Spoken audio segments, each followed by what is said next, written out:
اللهم صل على محمد وعلى آل محمد كما صليت على إبراهيم وعلى آل إبراهيم إنك حميد مجيد اللهم بارك على محمد وعلى آل محمد كما باركت على إبراهيم وعلى آل إبراهيم إنك حميد مجيد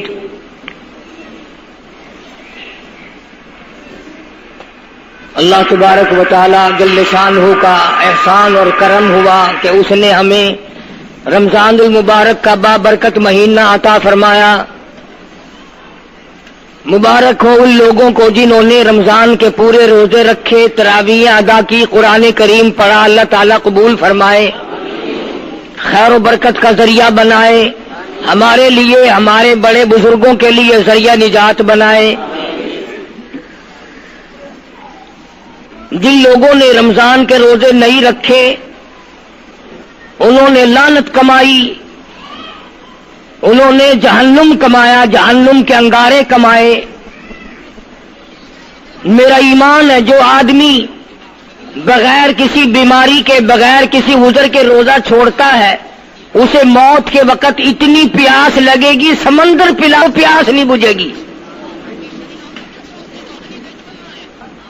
یہ جتنے لوگ یا نوجوان سگریٹیں پیتے پھرتے، کھاتے پیتے پھرتے ہیں، یہ کوئی عذر نہیں، یہ بدماشی ہے، یہ خدا کے دین سے بغاوت ہے۔ ڈوب مرنے کی بات ہے کہ اللہ کے دین سے اس قدر بغاوت کرنا۔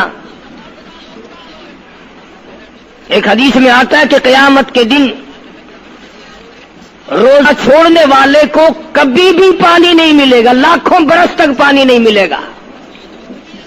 اس کی زبان اتنی باہر لٹک جائے گی، اس پہ 18 آدمی کھڑے ہو سکیں گے، کتے کی طرح زبان باہر لٹکائے پھرے گا۔ عورت ہو یا مرد ہو، کوئی مذاق نہیں ہے کہ جس کا دل مانا تو روزے رکھ لیے، جس کا دل نہیں مانا تو نہیں رکھے۔ یہ کوئی اختیاری بات نہیں، دین تمہارے باپ کا نہیں ہے، تیری ماں کا دین نہیں ہے،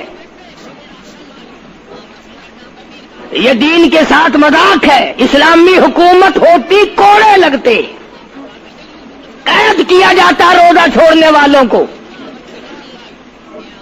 یہ تو خدا کا شکر ادا کرو کہ انگریزوں کی حکومت ہے، مسلمانوں کی نہیں ہے۔ قرآن اور ایمان اسلام کی اور محمد عربی صلی اللہ علیہ وسلم کی اگر حکومت ہوتی، کوڑے مارے جاتے روزہ کھونے والوں کو۔ رمضان المبارک کا بابرکت مہینہ ہے اور تراویح ہو رہی ہے اور لوگ آرام سے بیٹھے ہو کے پی رہے ہیں چارپائیوں پہ، جیسے ان لوگوں نے مرنا ہی نہیں۔ تو آج الوداعی جمعہ آئی گیا الحمدللہ۔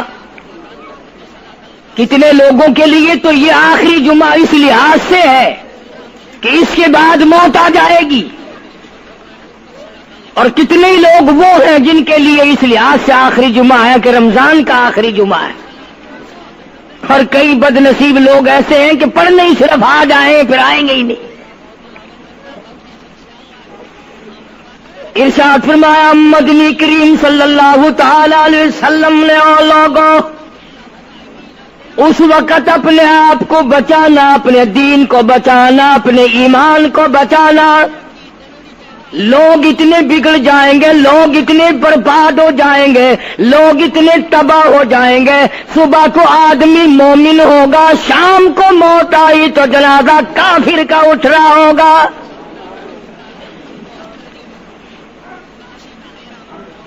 ارشاد فرمایا محمد عربی صلی اللہ تعالی علیہ وسلم نے، او لوگوں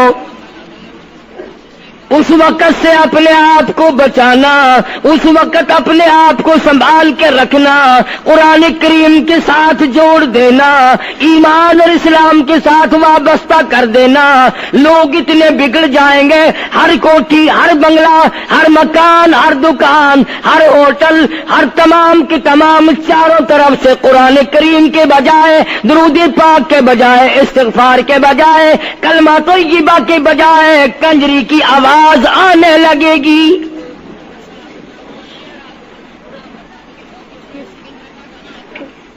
ارشاد فرمایا محمد کریم صلی اللہ تعالی علیہ وسلم نے، او لوگوں، اس وقت اپنی زندگی کا خاص خیال کرنا۔ لوگ اتنے تباہ ہو جائیں گے، جنازہ بنگلے سے نکلے گا، جنازہ کوٹھی سے نکلے گا، جنازہ شاہی محل سے نکلے گا، جنازہ ایوان صدر سے نکلے گا، جنازہ بہت بڑے ڈیرے سے نکلے گا، جنازہ بہت بڑی شاہی منزل سے نکلے گا۔ حال یہ ہوگا مرنے والے کے پلے ایمان کی رتی نہیں۔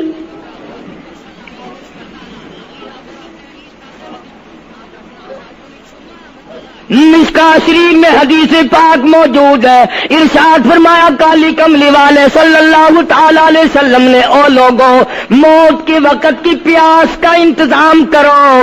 اتنی شدید پیاس لگتی ہے، اتنی سخت پیاس لگتی ہے، سمندر پلا دو پیاس نہیں بجھتی۔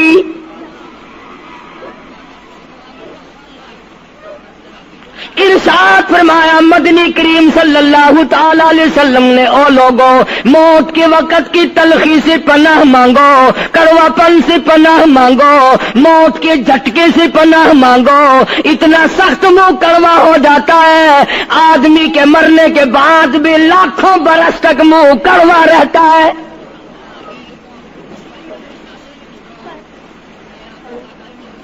ارشاد فرمایا مدنی کریم صلی اللہ تعالی علیہ وسلم نے، او لوگوں، موت کے صدمے سے پناہ مانگو، موت کے جھٹکے سے پناہ مانگو، موت کے وقت سے پناہ مانگو۔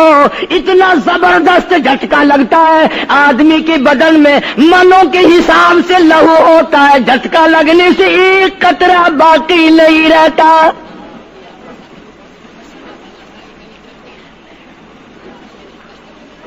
ارشاد فرمایا مدنی کریم صلی اللہ تعالی علیہ وسلم نے، او لوگوں، موت کی تیاری کرو، قبر کی تیاری کرو۔ موت کا جھٹکا لگنے سے کانوں کے پردے پھٹ جاتے ہیں، آنکھوں کا نور ختم ہو جاتا ہے۔ ارشاد فرمایا محمد کریم صلی اللہ تعالی علیہ وسلم نے، او لوگوں، موت کے وقت کے پسینے سے پناہ مانگو۔ اتنا زبردست پگھر پسینہ آتا ساری زندگی میں کبھی نہیں آیا۔ موت کی گھبراہٹ سے پناہ مانگو، اتنی زبردست گھبراہٹ ساری زندگی میں کبھی نہیں آئی۔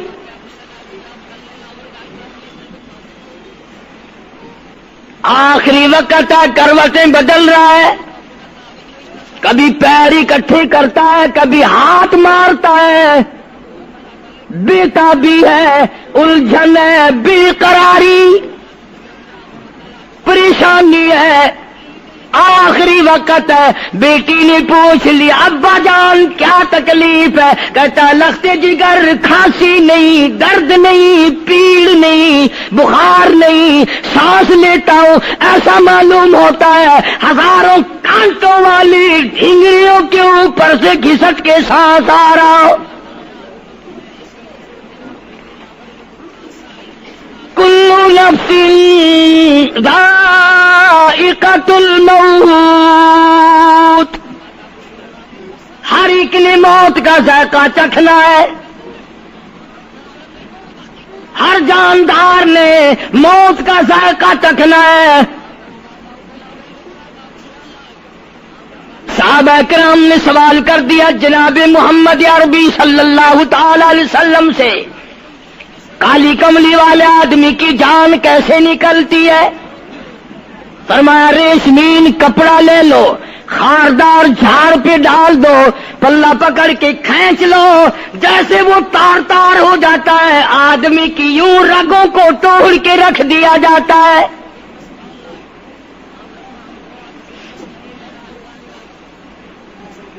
حدیث پاک میں آتا ہے کہ فرشتہ رگوں میں غوطہ مار مار کر گھسیٹ گھسیٹ کر روح کو گھسیٹ کے لاتا ہے۔ والنازعات غرقا، قسم ہے ان فرشتوں کی جو روح کو رگوں میں سے غوطہ مار مار کر گھسیٹ کر لاتے ہیں۔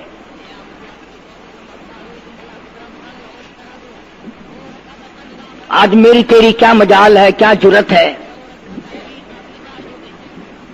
کبھی سوچا بھی ہے کہ ایسا بھی وقت آنے والا ہے، نہ جانے گھر میں موت آئے گی، نہ جانے آپریشن روم میں آئے گی، نہ جانے ٹیکہ لگتے ہوئے آئے گی، گولی کھاتے ہوئے آئے گی، یا سڑک پہ ایکسیڈنٹ میں موت آئے گی، کوئی نہیں جانتا، درود پاک پڑھتے ہوئے موت آئے گی، یا کنجری کا گانا گاتے ہوئے موت آئے گی۔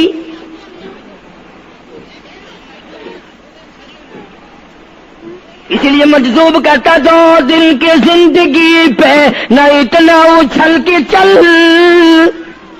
2 دن کی زندگی پہ نہ اتنا اچھل کے چل، یہ راستہ ہی چل چلاؤ کا ہے، ذرا سنبھل کے چل۔ ہزاروں تیرے جیسے آئے، جب جانے لگے تو کوئی دنیا میں اندھیرا نہیں ہوا۔ خدا جانے یہ دنیا جلوہ گاہ ہے، ناز ہے کس کی؟ خدا جانے یہ دنیا جلوہ گاہ ہے، ناز ہے کس کی؟ ہزاروں اٹھ گئے لیکن وہی رونق ہے مجلس کی۔